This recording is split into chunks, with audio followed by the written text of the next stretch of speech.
Et le ventre de la plume était très large à sa base, puis effilé, mais le dos de la plume était mince dès le départ, puis il s'effilait tellement encore, la longueur des barbes à l'extrémité du dos rétrécissait tellement encore, qu'il semblait n'y avoir plus de barbe, mais une broche de poils ras sur le tuyau de la plume en haut de son dos.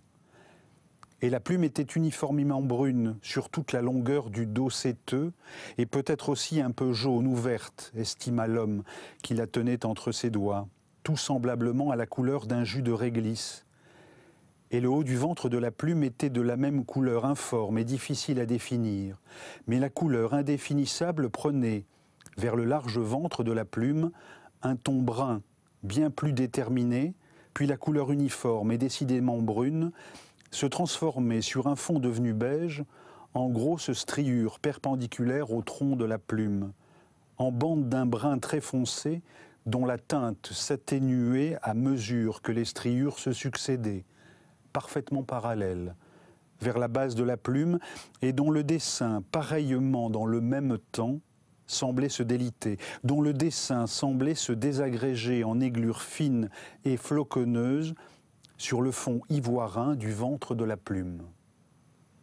La plume avait été perdue par l'oiseau depuis si peu de temps que la base du tuyau, par où elle avait été reliée au derme de l'oiseau au moyen d'une fine vénule, dont l'infime tracé sanguin était encore un peu visible par transparence dans la fine paroi translucide du tuyau, possédait encore, au moment où l'homme s'en saisit, en surcroît de l'angiographie hautement évanide, un peu de la chaleur que le corps de l'oiseau lui avait transmise. Et cette tiédeur se dissipa au moment même où l'homme, quand il s'empara de la plume, l'aperçut fugacement au bout de ses doigts, sur la pulpe maigre de ses doigts. Et ce fut pourquoi la plume lui parut encore vivante et encore irradiée de sang et nourrie par l'oiseau, encore chargée de la vive énergie de l'oiseau,